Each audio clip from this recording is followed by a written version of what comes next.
있습니다. 열왕기하 23장 31절에서 24장 7절까지 말씀입니다.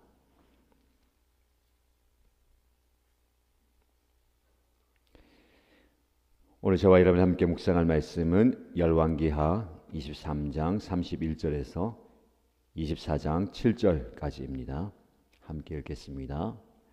여호아하스는 왕이 되었을 때에 23살이었다. 그는 예루살렘에서 석 달 동안 다스렸다. 그의 어머니 하무달은 림나 출신인 예레미야의 딸이다. 여호아스는 조상의 악한 행위를 본받아 주님께서 보시기에 악한 일을 하였다. 이집트의 바로 느고 왕이 그를 하맛 땅에 있는 리블라에서 사로잡아 예루살렘에서 다스리지 못하게 하고 유다가 이집트에 은 100달란트와 금 1달란트를 조공으로 바치게 하였다. 또 바로 느고 왕은 요시야를 대신하여 요시야의 아들 엘야김을 왕으로 삼고 그의 이름을 여호야김으로 바꾸게 하였다. 요아스는 이집트로 끌려가 그곳에서 죽었다. 요야김은 바로의 요구대로 그에게 은과 금을 주었다. 그는 바로의 명령대로 은을 주려고 백성에게 세금을 부과하였고 백성들은 각자의 재산 정도에 따라 배정된 액수대로 바로 느고에게 줄 은과 금을 내놓아야 하였다. 요야김은 왕이 되었을 때에 25살이었다. 예루살렘에서 11해 동안 다스렸다. 그의 어머니 스비다는 루마 출신 부다야의 딸이다. 그는 조상의 악한 행위를 본받아 주님께서 보시기에 악한 일을 하였다. 요야김이 다스리던 해에 바빌로나의 느부갓네살 왕이 쳐들어왔다. 요야김은 그의 신하가 되어 세 동안 그를 섬겼으나 세가 지나자 돌아서서 느부갓네살에게 반역하였다. 주님께서는 바빌로니아 군대와 시리아 군대와 모압 군대와 암몬 자손의 군대를 보내셔서 요야김과 싸우게 하셨다. 이와 같이 주님께서 그들을 보내신 것은 자기의 종 예언자들을 시켜서 하신 말씀대로 유다를 쳐서 멸망시키려는 것이었다.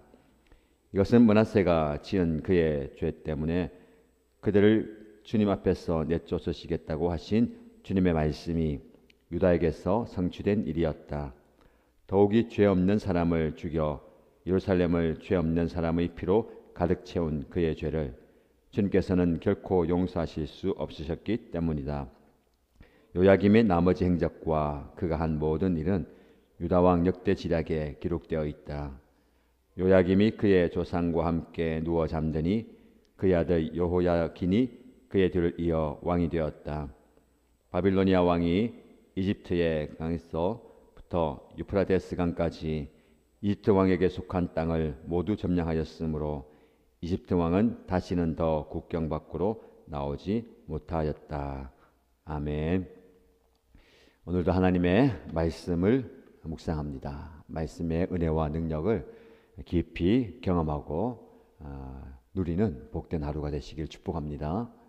오늘 본문의 말씀에는 요시야의 아들 여호아스가 왕이 되었다라고 시작합니다. 요시야에게는 4명의 아들이 있었습니다. 첫째 아들은 요하난이고 둘째 아들은 요야김, 엘리야김이라고 하는 요야김이고요. 셋째 아들은 시드기야입니다. 넷째 아들은 살룸, 요아하스라고 하죠. 4명의 아들 중에 오늘 본문의 말씀에 넷째 아들이 왕이 됩니다. 23살이라는 아주 젊은 나이에 왕이 되죠. 자세한 내막은 알려주지 않지만 우리가 짐작컨대 그 형들을 다 물리치고 왕이 되었다라는 것은 어쩌면 그 다른 형들보다 똑똑했던 것 같기도 합니다. 우리나라 역사에도 첫째, 둘째 아들 제치고 셋째 아들이, 넷째 아들이 왕이 되는 경우도 있습니다. 아버지가 보건대 첫째보다는 둘째보다는 이 아이가 앞으로 이 나라를 다스리기에는 합당하다라고 할 때에 이 아들을 왕으로 세우죠. 그러면 순전하게 순적하게 일이 진행되면 좋은데 왕으로 택함받지 못한 형들의 시기와 질투와 모함이 이어지는 겁니다. 혹은 이 요아스가 죽고 신하들이 왕을 세울 때에 똑똑하고 현명한 왕일 수도 있고, 혹은 자기들의 입맛에 맞게 자기들의 말을 잘 들을 만한 왕자를 왕으로 세우기도 합니다. 이런 짐작할 수 있는 여러 가지 이유 가운데 넷째 아들 요아스가 왕이 되었습니다. 그러면 이 왕이 된 여호아스는 자신의 상황과 정세를 보면서 지혜롭게 왕위를 행사해야 되는데, 오늘 본문의 말씀에 그를 향한 판단이 안타깝게도 조상의 악한 행위를 본받아 주님께서 보시기에 악한 일을 하였다라고 우리에게 말해주고 있습니다. 어려서 왕이 되어서 성전을 보수하고 수리하고 신앙의 개혁을 일으켰던 그의 아버지 요시야를 본받는 게 아니라 악한 조상들의 본을 받아서 주님께서 보시기에 악한 일을 하였다라는 겁니다. 우리가 놀라는 장면 첫 번째예요. 선한 아버지에게서 이런 악한 왕이 또 나오게 된다는 겁니다. 두 번째 놀라는 것은 그가 석 달이라는 아주 짧은 재위의 기간을 가졌다는 겁니다. 왕이 되어서 채 자신의 뜻을 풀어보기도 전에 폐위되어 버리고 맙니다. 그것도 나라 안의 정세가 아니라 바깥의 외세에 의해서. 우리가 놀라는 것은 석 달을 왕으로 있었는데 그의 평가가 하나님 보시기 악했다. 도대체 얼마나 악하며 석 달 있었는데 악했다라고 평가합니까? 길게 다스리든 짧게 다스리든 그의 내면, 본질, 드러남이 하나님 보시기에 어떠한가 중요하다는 겁니다. 하루를 살아도 우리가 하나님 앞에서 경건하게 하나님 보시기에 합당한 삶을 살아야 되겠습니다. 한 시간을 살아도, 한 순간도, 오늘 하루, 여러분 하루가 하나님 보시기에 어떤 삶을 사는가를 돌아보시면서 매일을 점검하고요, 매 순간을 점검하면 좋겠습니다. 왜 요아스가 석 달 만에 왕에서 쫓겨나느냐? 이집트가 강력한 힘을 가지고 유다를 다스리진 않았지만 조정했죠. 우리도 우리의 역사 가운데 힘이 없는 그 상황 속에서 또 큰 나라의 눈치를 봐야 되고 조공을 바치고 왕을 세우는 것마저도 그 큰 힘에 의해서 좌우되는 경우도 있습니다. 이집트의 허락을 받지 않고 요아스를 왕으로 세웠기 때문에 이집트가 그 왕을 내려앉히고 이집트로 데려가서 죽게 만들고 그의 형 여호야김을 왕으로 세웁니다. 입맛에 맞는 왕을 세우죠. 그래서 요야김은 왕이 된 뒤에 정세가 돌아가는 잘 봐야 됩니다. 이집트의 바로의 요구대로 조공을 바치고 그의 명령대로 백성들에게 세금을 부과하고 그렇게 하는 거예요. 어쩔 수 없는 상황입니다. 그러나 그가 살아남아야 되기 때문에 백성들의 고혈을 쥐어 짜는 그런 왕이 되는 거죠. 그를 향한 판단도 마찬가지입니다. 37절 말씀에 그는 조상의 악한 행위를 본받아 주님께서 보시기에 악한 일을 하였다. 반면 교사가 있고 역사를 통해서 보지만 오늘의 내 삶 속에서 깨달음이 없으면 여전히 악한 행위를 본받는 악한 자가 된다는 겁니다. 백성들을 향해서 그렇게 그들의 어려움을 돌보지 않고 이집트의 조공을 바치기 위해서 무리한 세금을 걷어들이는 악한 왕. 그러나 드러나가서 이 여호야김은 영적으로 볼 때에 분별력이 없는 왕이었습니다. 요야김이 다스리던 해에 바빌로니아의 느부갓네살이 침공해 옵니다. 이제 이집트도 북이스라엘을 멸망시켰던 아시리아도 저무는 해가 되어버립니다. 새로 떠오르는 해는 바로 바빌로니아예요. 맞서 보다가 안 되는 겁니다. 이 바빌로니아가 아시리아와 이집트의 연합군을 부수고 이제 강력한 강대국이 되었습니다. 그래서 3년 동안 이 바빌로니아의 신하가 되어서 그를 섬겼다라고 표현합니다. 그렇게 조공을 바치고 잘 하다가 또 다른 이제 힘을 가지고 다시 회복하려고 하는 그 아시리아와 이집트를 등에 업고 반역을 일으킵니다. 나 이제 더 이상 바빌로니아 섬기지 않겠습니다. 이 시기가 바로 예레미야가 활동했던 시기예요. 우리가 예레미야 말씀을 묵상했지 않습니까? 예레미야가 끊임없이 외쳤던 말씀이 바빌로니아에 항복하라. 항복하고 엎드리라. 이것이 하나님의 뜻이다. 그런데 요야김은 듣지 않습니다. 엘리야는 주님이 주신 말씀을 두루마리에 적어서 왕에게 보내지만 왕은 그 두루마리 말씀을 칼로 하나씩 베어서 불에 태워 버립니다. 이게 영적인 어둠의 모습입니다. 영적으로 깨어있지 못하니까 무엇을 의지합니까? 실력과 힘과 능력을 의지하는 거예요. 내가 한번 해보겠다. 나를 돕는 아수르와 이집트가 있는데 저 바빌론을 어떻게 할 수 없겠나. 하나님의 뜻과 내 뜻이 부딪히는 현장에서 어리석은 판단을 하게 되는 겁니다. 여러분, 상황이 어떻든 내용이 어떻든 하나님의 뜻을 구하는 것이 굉장히 중요합니다.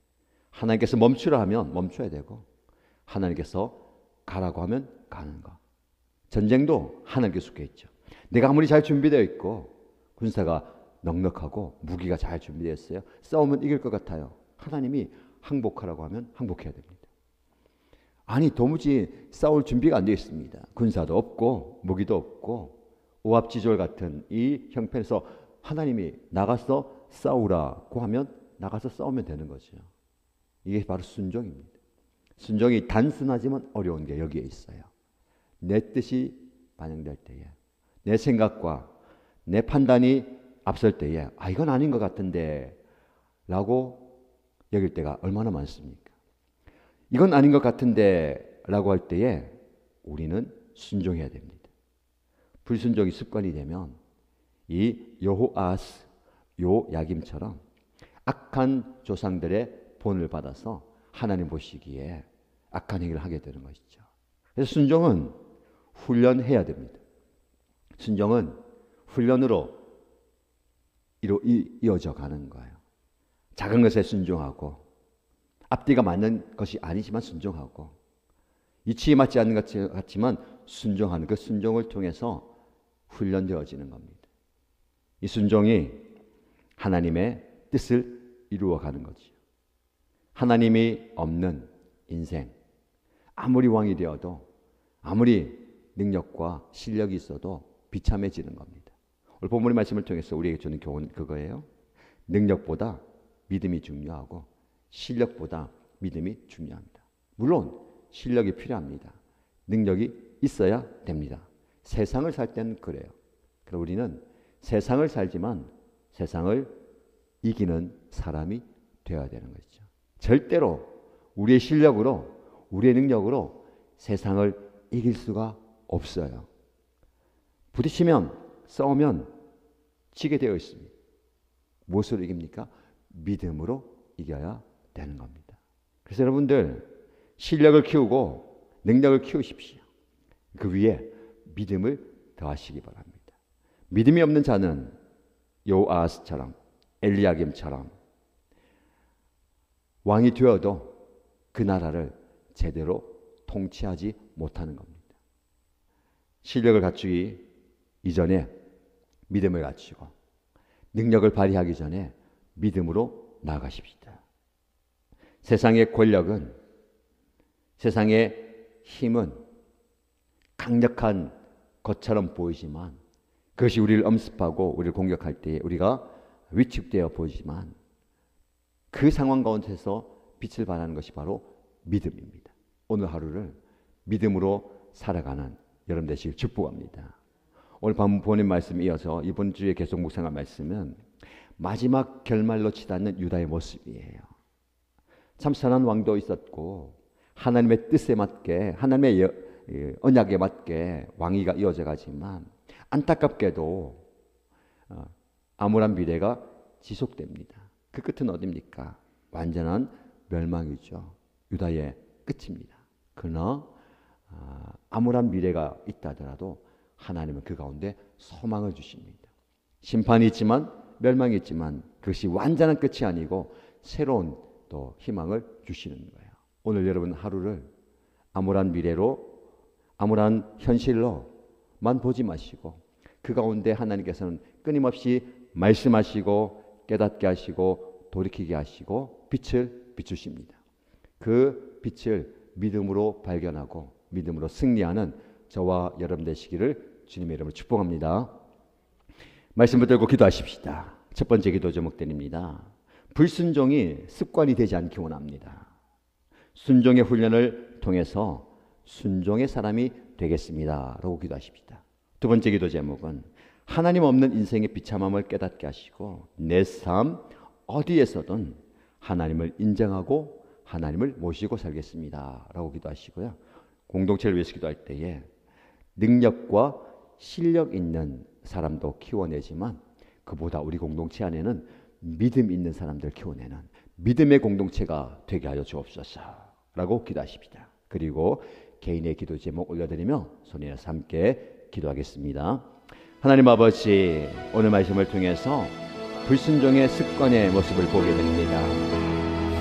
참 우여곡절 끝에 왕이 되었지만 어려운 형편 가운데서도 하나님께서 왕으로 세우시고 권력과 힘을 주시고 능력을 주셨지만 그 모든 것들을 겸손하게 사용하지 못하고 교만해져서 순종보다는 불순종했던 이 요아스의 모습을 보며 요야김의 모습을 보게 됩니다.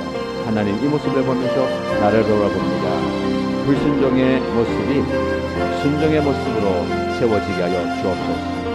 날마다 나에게 말씀하실 때에 작은 것에 순종하는 작은 하나님의 말씀에 귀를 기울이고 내가 그 말씀대로 살아가는 순종의 훈련을 하게 하시고 그 작은 훈련이 쌓여서 하나님의 뜻을 이루어가는 저희들이 되게 하여 주시옵소서. 순종은 훈련되어야 된다 하셨사오니 오늘 나에게 주신 하나님의 말씀에 순종하게 하여 주시고 나에게 깨닫게 하시는 그 말씀 앞에 겸손히 순종하게 하시고 내 마음에 부딪히는 게 있다 하더라도 내 이치에 맞지 않는 것 같고 이것 보기에는 아닌 것 같은데 이것보다 더 나은 방법이 있는 것 같은데 라는 생각이 들 때도 하나님 말씀하시면 단순하게 예 그렇습니다 하고 나아가게 하여 주시고 네 제가 그렇게 하겠습니다 라고 순종하는 저희들이 되게 하여 주옵소서. 하나님이 없는 인생의 비참함을 보게 됩니다. 왕이 되었지만 능력이 있고 힘이 있고 외세가 도와주고 여러 가지 상황과 환경이 갖춰지는 것 같지만 한간에 그 삶 가운데 하나님이 없을 때 그 인생은 비참한 인생인 것을 보게 됩니다. 주님 우리의 인생 가운데서 하나님이 없는 인생이 살지 않게 하여 주시고 내 마음의 중심에 내 삶의 중심에 하나님께서 자정하시고 하나님께서 통치하시고 하나님께서 다스려 주시고 하나님과 함께 동행하며 살아가는 우리의 인생 되게 하여 주시고 우리 가정 되게 하여 주시고 우리 가정 안에 하나님 우리 모든 가족들이 우리 가정이 하나님을 예배하며 하나님을 인정하며 하나님 앞에 순종하며 나아가게 하시고 하나님의 말씀에 머리 숙이며 무릎 꿇고 나아가는 저희들이 되게 하여 주옵소서. 아버지 하나님 그래서 우리 말씀